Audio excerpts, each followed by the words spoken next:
여러분 안녕하십니까? 진성호입니다. 지금 문재인 대통령과 아베 총리 간의 이 한일 경제 갈등 어떻게 봐야 할까요? 모처럼 원로의 아주 깊은 고언이 있었습니다. 공로명 전 외무부 장관입니다. 중앙일보 대기자 김진국이 만난 사람, 공로명 인터뷰를 소개해 드리겠습니다. 아주 깊이 있는 박식한 그런 발언들이 쏟아집니다. 결론은 문재인 정권은 아마추어라는 것입니다. 그리고 지금의 한일 갈등은 자업자득인 측면이 강하다. 그 과정에서 문재인 정권은 너무나도 치명적인 잘못을 했다. 충분히 예상되는데도 제대로 대응하지 못했다. 아주 속이 시원한 인터뷰입니다. 자, 공로명 장관부터 소개해드리겠습니다. 1994년 2월부터 96년 11월까지 외무부 장관을 지냈습니다. 올해 나이가 87세입니다. 그렇지만 말씀은 정정하신 것 같습니다. 공로명 전 장관은 외교부 장관이지만 일본 통으로 특히 분류됩니다. 58년 외교부에 들어가서 한일 국교 정상화 협상을 지원했습니다. 아주 국장 주일대사를 역임했습니다. 공로명 하면 가장 인상 깊은 주일대사로 기억됩니다. 그리고 장관을 지냈습니다. 자, 공로명 장관이 주일대사를 했을 때 일본군이 위안부 동원에 관여한 사실을 인정한 고노 담화, 식민지 통치에 대한 반성과 사과를 담은 호소카와 총리의 경주 발언이 나왔습니다. 상당히 어려운 발언들을 이끌어낸 일본 통입니다. 외무부 장관 시절에는 일본의 아시아 침략 사실을 사죄한 무라야마 담화가 나왔습니다. 자, 87세 일본 통인 원로 전직 관료의 인터뷰입니다.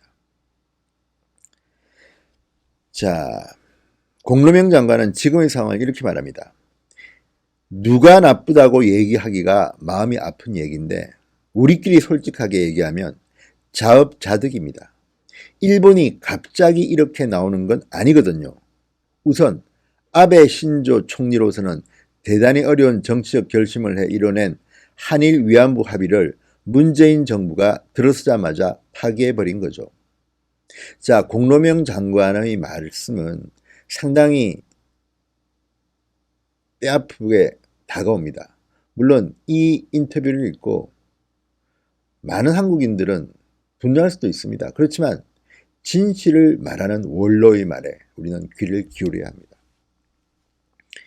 자, 2015년 12월 위안부 합의는 대단히 어렵게 만들어낸 것입니다. 일본과 한국을 오가며 현안 회의를 하고 모리 요시로 전 총리를 끌어내고 고노 요헤이 전 자민당 총재 등의 도움을 받아서 아베 정부를 설득한 것이거든요. 고노 다로 외상의 아버지죠. 자, 모리 전 총리와 이홍구 전 총리를 중심으로 한일 관계에 관여한 많은 분이 합심해서 아베 총리와 박근혜 대통령을 설득했습니다. 그렇게 어렵게 만든 것을 하루아침에 뭉개버리니까 응어리가 남은 거죠. 설상가상이랄까 쐐기를 박은 게 작년 대법원 판결이거든요. 65년 한일 국교 정상화가 이루어졌을 때 청구권 자금 면에서 모든 게 해결됐다고 그랬단 말이에요. 정치적인 결정이죠. 그에 따라 한국 정부가 70년대부터 증명이 된 분들께는 보상해 줬습니다. 노무현 정부까지 보상을 계속 이어왔어요. 작년 말 개인 청구권은 살아있다는 취지에서 판결했으니까 해결됐다고 하는 일본 측과 충돌한 거죠. 이런 모든 점이 쌓이고 쌓여서 이렇게 된 겁니다. 자, 외교통답게 굉장히 논리적으로 설명을 하고 있습니다. 왜 자업자득이냐 하면 대법원 판결이 나왔을 때 이런 상황이 예견된 것 아닙니까? 작년 12월인가 이낙연 총리가 20-30명을 모아서 의견을 들었어요. 나도 갔어요. 결국 우리가 금전적인 보상을 해줘야 한다는 의견들이었어요. 한국에 있는 일본 기업 재산으로 하게 할 경우 양국 간에 큰 문제가 생기니까 그러지 말고 기금을 만들자. 한국 정부와 국교 정상화로 혜택을 본 한국 기업, 내겠다면 일본 기업도 권유해서 3자가 만들자는 거죠. 그런데 이낙연 총리가 청와대에 그런 안을 올렸는데 거부했다는 겁니다. 문재인 청와대가 거부한 겁니다. 우리 헌법에서 외국과의 관계는 대통령에게 권한이 있는 것 아닙니까? 외교권을 활용해 충돌을 막지 못하고 지금 상황에 온 건 자업자득이라고 봐요. 자, 공로명 전 장관의 말이 정말 추상같이 느껴집니다. 그 과정을 모르는 우리 국민들은, 그 과정을 제대로 이해 못하는 우리 국민들은 아베만 나쁘다고 주장하는 분들도 꽤 있습니다. 그렇지만 공로명 전 장관의 말처럼 아마추어 문재인이 자업자득을 한 겁니다. 그런 생각이 저는 듭니다. 뒤늦게 한국과 일본 기업들이 기금을 만들어 보상하자는 안을 덜컥 일본 측에 내던졌단 말이에요. 이게 문재인 청와대 아닙니다. 일본은 일본 기업이 참여하는 건 반대한다는 입장이니까 제안하기 전에 정지 작업을 했어야죠. 아무 기초도 없이 내던지면 일본 측이 아이고 고맙습니다 하고 나오겠어요? 너무나 아마추어 같아요. 전국을 찔렀습니다. 문재인 대통령은 지금 국제적인 외교 관례나 이런 논리보다는 그냥 국내 반일 감정을 이용해서 대국민 우라만 독해하는 겁니까? 뭡니까? 공로면 정 장관의 말을 들어보면 이해가 갑니다. 일본 측도 화가 날만 하네요. 자, 그래서 일본 측이 못 받겠다는 거죠. 결과가 명확관화한데 아무런 조치도 없이 이런 사태를 만들었냐는 말입니다. 어떻게 보면 의도된 것 아니냐 하는 생각마저 하게 돼요. 어떤 사람은 내년 선거를 위해 그랬다는 얘기도 하는데 난 그렇게까지 비틀어진 시각으로 보기 싫지만 너무나 이해하기 어려운 자해 행위이고 자작극 같은 느낌이 있습니다. 자작극 같은 느낌이 있다고 합니다. 자, 어떻게 풀어야 할까요? 일본은 자기들이 제의한 중재안에 대한 해법을 바라는 것 아닙니까? 쭉쭉쭉쭉. 이제 일본이 중재 가자고 하니까 한국은 협의하자고 그런단 말이에요. 그러니까 무례하다는 얘기가 나오는 거예요. 사태를 풀기 위해서는 냉정하게 생각해야 해요. 중재를 받고 중재하는 동안 제재도 동결하는 상황을 만들어야 해요. 그것도 어렵습니다. 그러나 외교 교섭을 병행하면서 점차 길을 찾아 나가야죠. 물어볼 게 있는데 그동안에 누가 일본에 가서 이명 공작을 했습니까? 나도 못 들어봤어요. 이런 중대한 일인데 어떻게 이명 공작을 안 합니까? 우리가 여러 가지 인맥이 있단 말이에요. 그러니까 지금 공로명 전 외교부 장관은 분노하는 겁니다. 전문가들은 이렇게 안 합니다. 아마추어니까 하는 겁니다. 이명 공작도 물론 표현은 공작이라니까 좀 나쁘게 들리지만 어마어마하게 들릴 수 있지만 원래 외교는 이렇게 하는 겁니다. 이면 공작도 안 했단 말입니까? 분노하고 있습니다. 자, 그리고 일본 문제에 대해서 이런 말도 합니다. 토착 외국. 이 말을 합니다. 우리 국민 모두가 노력을 해야 되는데 특히 미디어가 많이 노력해 주셔야 돼요. 우리 국민은 의식하든 않든 반일 감정이 강하거든요. 결국 그게 표로 연결됩니다. 그게 표로 연결되니까 그런 일이 자꾸 쌓이는 것 같아요. 일본은 안보나 경제적으로도 대단히 귀중한 존재거든요.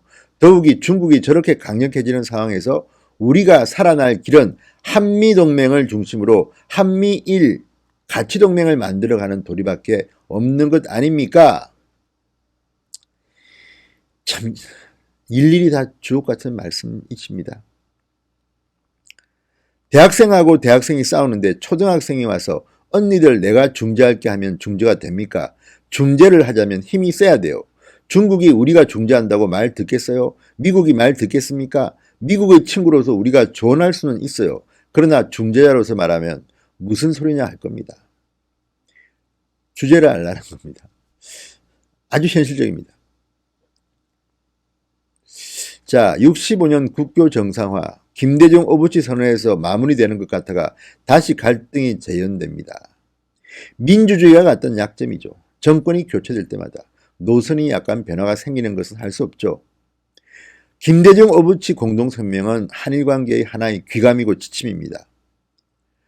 통일 정책에 대해서는 생각이 다르지만 한일 관계에 대한 그분의 생각에는 참 공명하는 부분이 많아요.